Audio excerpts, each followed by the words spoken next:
It's the E-Commerce Minute, your daily dose of e-commerce, tech, and retail news with your hosts, Bart Mraz and John Suter. The E-Commerce Minute is a production of Sumo Heavy, a digital commerce consulting firm in Brooklyn, New York, and Philadelphia. Find us on the web at sumoheavy.com. It's E-Commerce Minute, episode 242. In today's episode, Uber wants to know if you're wasted or not. So you had a bad day. You go and slam a few Mick Ultras at the bar with your broheims like those millenniums in the commercials. And like a responsible person does, you call an Uber to get home safely. Unfortunately, if you're on Uber Pool and you weren't out drinking with your pals, taking a ride home with a wasted bra might not be your idea of fun. Besides the loud talking, lousy singing, and possibly vomit, there's also an increased risk of a sexual assault incident.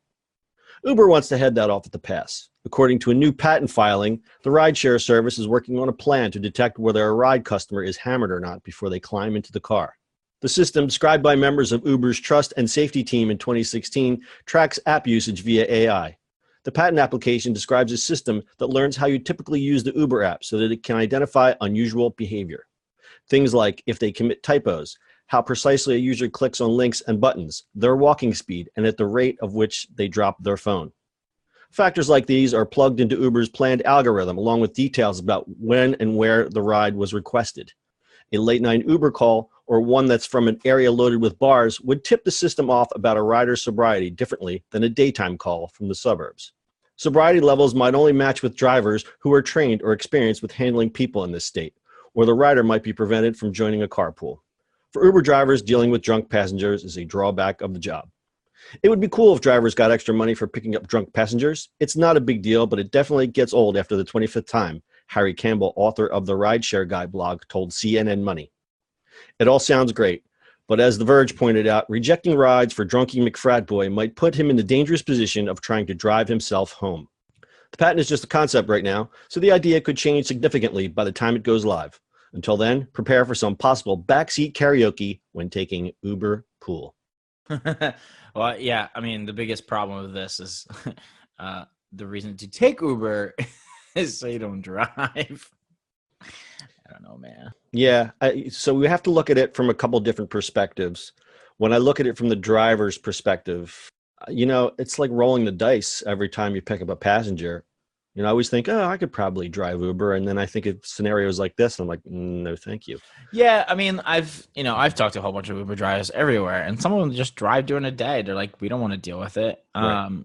Although, at night, if you're prepped for it, like, you will make more money. Yeah, so that's what they're saying is like there are drivers who prefer to work the night shift because they know how to handle this. Now you get, I talk to some Uber drivers. And I always talk to them, and they're like, I would never drive at night, or I would never drive down where the Shore bars are because that's where all the crazy people are, and it's just not worth it because they're obnoxious. They don't, they probably don't tip, and it's just a hassle. Yeah, I mean, I think here in New York, I think if you do throw up in New York taxi, I think you have to pay more or something like that. Yeah, you have to pay a fine, don't you? Yeah, I think it's a fine. Cleanup fee, in quotes. Yeah. Because the problem is the taxi can no longer drive. He literally has to go back and clean it. So you're taking his stuff away, like right. His actual. Right. You have to make up his lost income. Yeah. So there's a fine for it. So here's the thing. I understand what Uber is doing here is they're trying to make it more comfortable for people who are taking Uber Pool and have to deal with this crap. The problem is, and as Verge pointed out, is that drunky McFratboy, his ride gets rejected. What do you think he's going to do? He's going to go, okay, I'm going to jump in the car, or he's going to do something, maybe not as dangerous, but maybe obnoxious. Whatever. Drunk people are unpredictable. Yeah, I mean the fact that newsflash. Yeah, I mean the fact that they're calling Uber when they're drunk is a good thing. Yes, it sucks, but and yes, I have every sympathy for the driver that there's throw up, but The Verge pointed out another kind of disturbing angle to this. Drivers wouldn't use it as a deterrent, but as a draw. They would say, and this all comes down to driver screening, which I know Uber is trying to address this right now. But they would use it as a draw. So the guy would look and say, "Oh, drunk passenger. Hope it's a girl," And there have been more than 100 cases of assault and abuse at the hands of drivers, Yeah. and that's over the past 4 years. So this is a real thing. Now, who's to say that a cab driver wouldn't do that? But it's still it's still a safety issue on both ends. Yeah, absolutely. That to me, the whole the whole abuse and stuff like that's weird. I mean, you're as a driver, people are like, I just don't understand that. I'm too confused about it.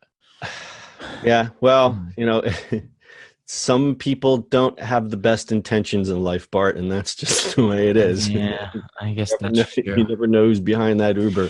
All right, sorry guys for a sad news story, but I've had Uber drivers pass out at lights. I've had Uber drivers who literally talk to me looking over the seat of their car as they're driving, like the whole ride.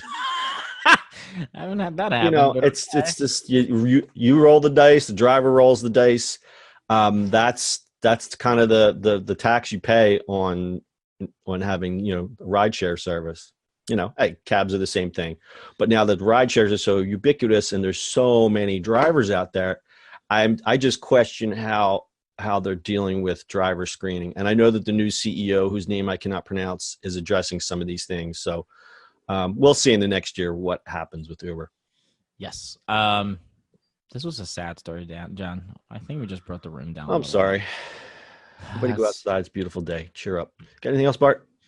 No. Hopefully better news tomorrow. All right. That's your e-commerce minute for today. We'll see you on the internet tomorrow. Cheer up, everybody. That's it for today's show. If you like the show, do us a favor and subscribe or leave us a review on iTunes. And don't forget, you can now listen to the e-commerce minute on your Amazon device. Just add e-commerce minute to your flash briefing. And finally, if you have a comment or suggestion or just want to say hi, find us on social media at Sumo Heavy.